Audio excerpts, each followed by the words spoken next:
Hello, it's Steve Mills here again on the Results Podcast. It's great to have you here. And this week's episode is slightly controversial because it's called Rich People Do What Poor People Won't. And I know people will get upset about that. They'll say, oh no, it's not their fault, blah, blah, blah. But it is absolutely true. And this goes back actually to my table tennis days. The good players, the top players, the elite players do what the other people won't.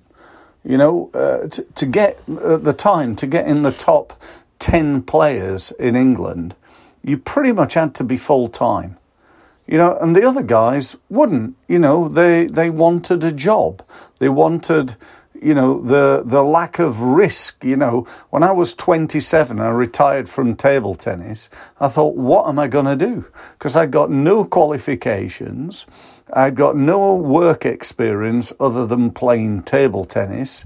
And, it was a tough time.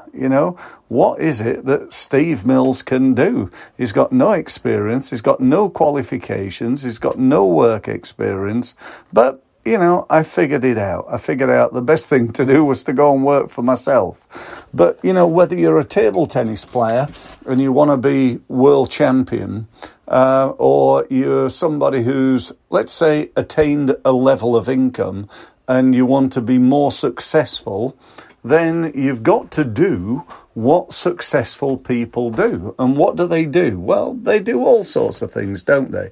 They get up early. They start work early. They work hard.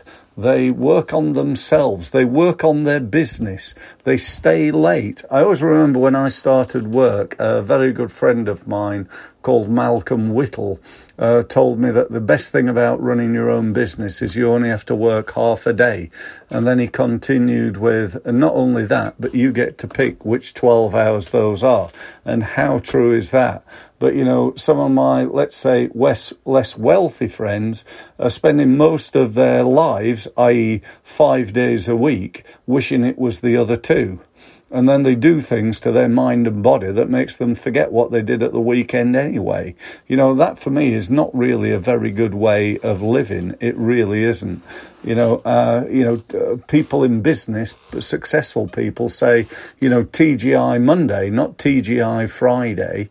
We love being back in our business. We love what we do. If I won the lottery and won, £100 million on the lottery, I'd carry on doing what I do. I wouldn't do everything, don't get me wrong. I'm not going to lie to you or anything and say, I'd carry on exactly as I am. But I'd definitely carry on doing my speaking, doing my advising, my helping, and it'll just give me the opportunity to do even more of it. And, I wouldn't do some of the, bookkeeping and accountancy stuff that I hate anyway. I'd spend my time doing the part of my business that I love. And, that I think is true possibly with most people, but not with everybody. But, I consider myself to be very privileged, the fact that I spent my life doing what I love doing. So that's it really, just a quick message from me saying, if you want to, very simply, if you want to do better than you've done before, the answer is this. It's 3 words: raise your game. You've got to raise your game.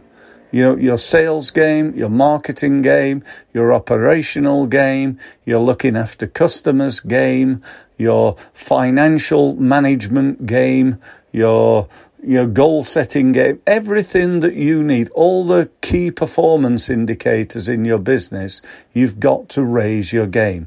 And that's my message. That's all I wanted to tell you and give you time to think about. What I suggest you do now is to go away and put a plan together in order to do just that. If you need any help with that plan or you want any more support from me, then simply go to my website, which is steve-mills.com, set up a meeting, and I'll be glad to talk. Thanks very much for listening.